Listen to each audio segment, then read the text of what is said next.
Alright, so for breakfast this morning I am making a sweet condensed milk pumpkin bread, and I am making some changes to it based on what I have because this is the pantry challenge, but also just to make it slightly healthier. So first up is just going to be what they call for regular all-purpose flour, but I am using whole wheat pastry flour because that's what I have on hand. So we're going to sift that.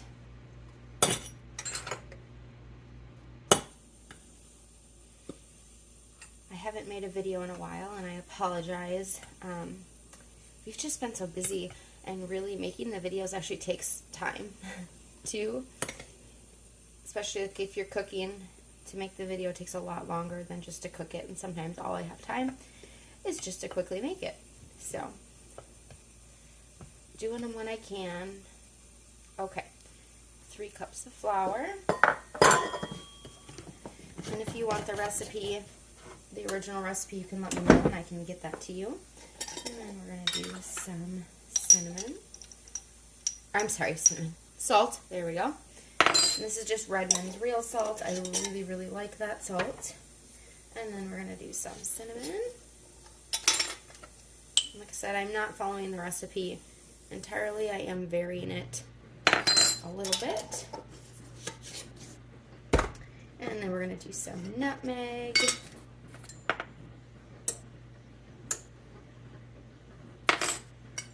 And then we're going to do some cloves.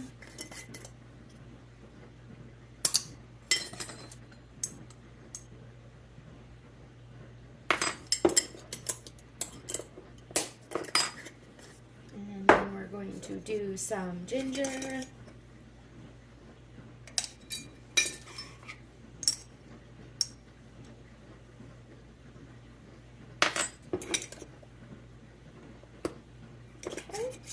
Then we're just going to sift this together, and if you didn't know, you can just use a fine mesh strainer as a sifter if you don't have a actual flour sifter, one of those things with the handle. I used to have one, but they just take up so much space, and living in a townhouse, I just don't have a ton of space. I need to do my baking soda and baking powder. Just thought of that. Look at all those big pieces. Need to get my baking soda and baking powder. I just remembered that. Glad I did not forget about that. That would have been really unfortunate. Okay, so baking powder first. I had to look at the recipe. This one I am doing exactly what it says because I don't want to mess with the ability for it to rise up like it's supposed to.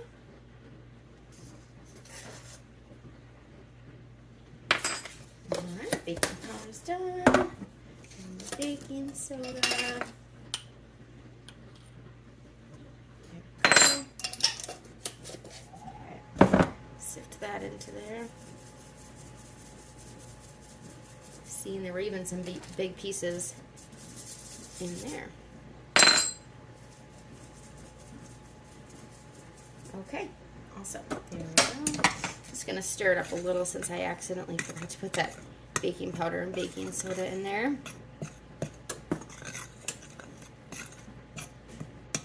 Perfect. All right, we're going to set this bowl off to the side and get going on the liquid. Right, next is some butter. And I would typically use butter when a recipe calls for canola oil or vegetable oil. However, this is all the butter we have left until my Azure order comes, and so I am trying to use it sparingly. And 1, 2, 3, 4. So there you go, a couple tablespoons of butter.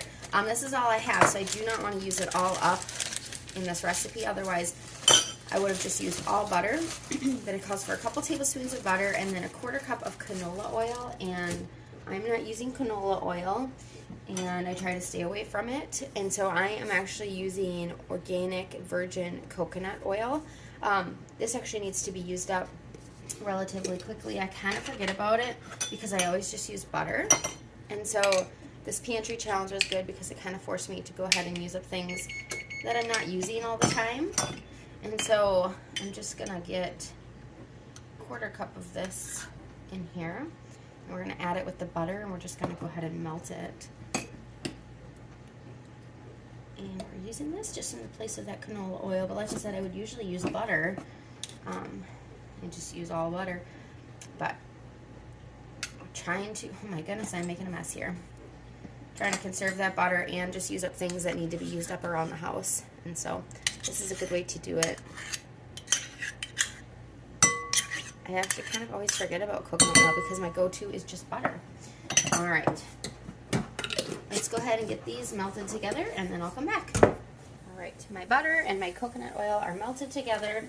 Now this calls for a 14-ounce can of sweetened condensed milk. I've got a 14-ounce pouch here, so this is what we're going to use.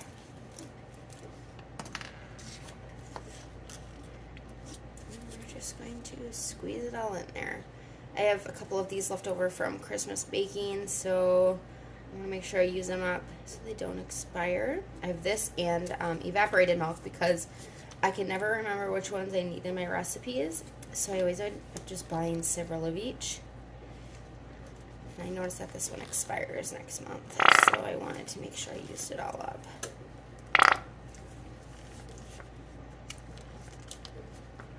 Okay, here we go. Perfect. And this does have just milk and sugar in it. So I don't know, there's a fair amount of sugar in here, so I think I'm going to cut down the maple syrup that's in the recipe, just because this is probably fairly sweet with this sweetened condensed milk. I can't imagine you need a lot more sweetener, so we're going to cut that down. Okay, then we're going to add in some vanilla. There we go. And you know, I think I'm going to add some maple extract in there since I'm using maple syrup. Let's just intensify that maple flavor a little bit. This is what I mean is I don't always follow recipes. I just kind of do what I want to do. And that's okay. All right, we got that maple in there. The vanilla. All right, next up is a can of pumpkin. This is just an organic pumpkin. I got this one from Costco. Just gonna get that in there.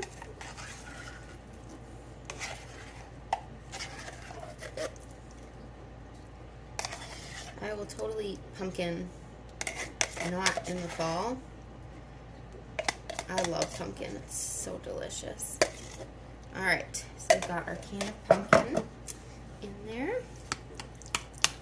That mixed up, and then the final thing I think is just the eggs and maple syrup, but I'm just trying to bring down the temperature of that butter a little bit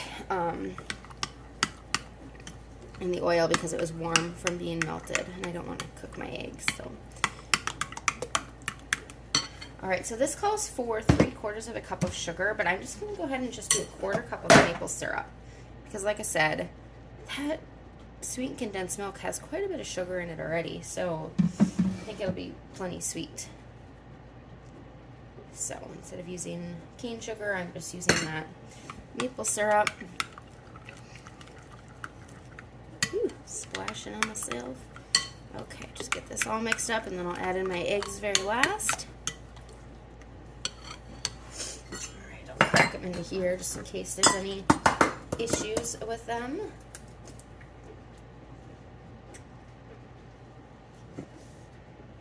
One egg.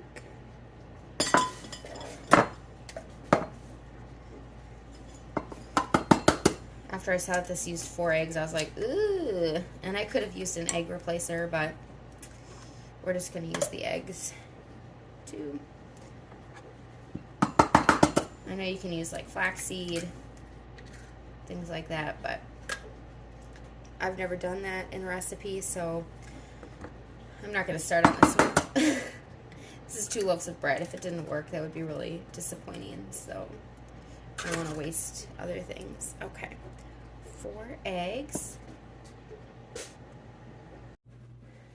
Let's mix this up. This will end up being a little smaller.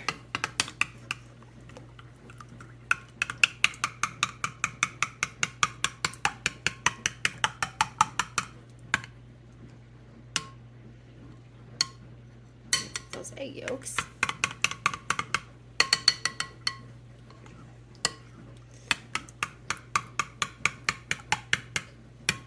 I could just dig out my whisk, but I don't want to dirty up another utensil.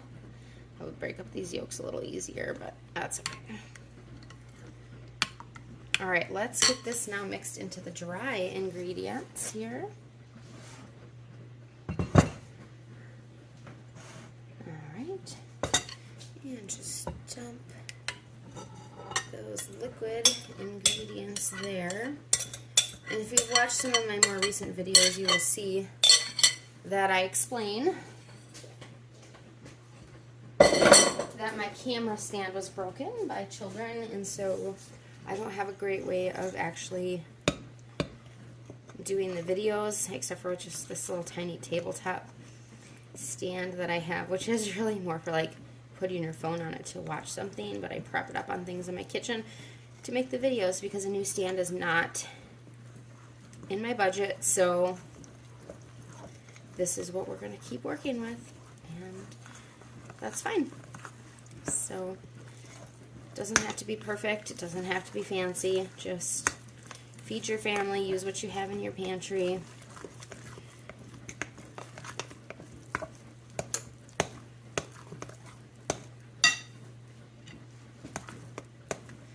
And I'm just trying to make sure I get up all that flour on the bottom.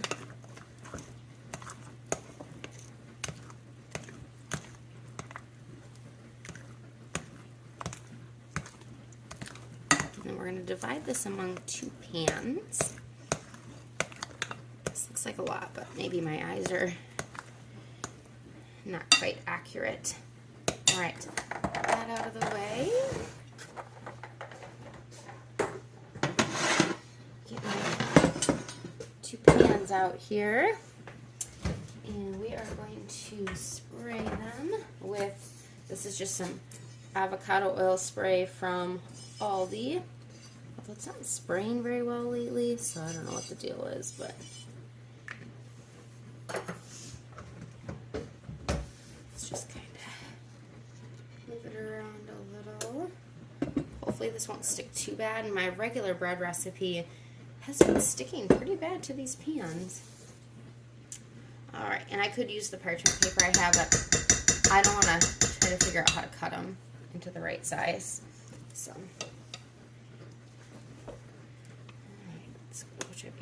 half in here.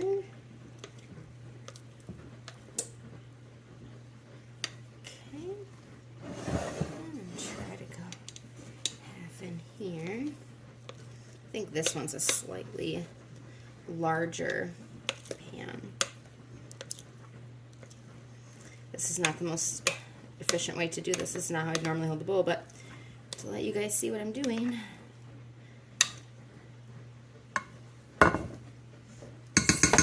Scrape down the sides here.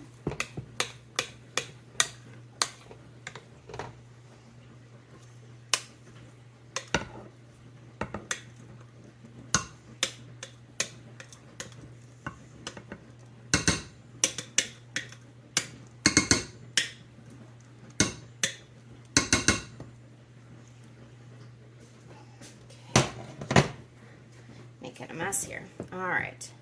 Yep, that was more than enough. Or the pans are more than enough. I was looking at it going, gosh, this looks like so much batter. Made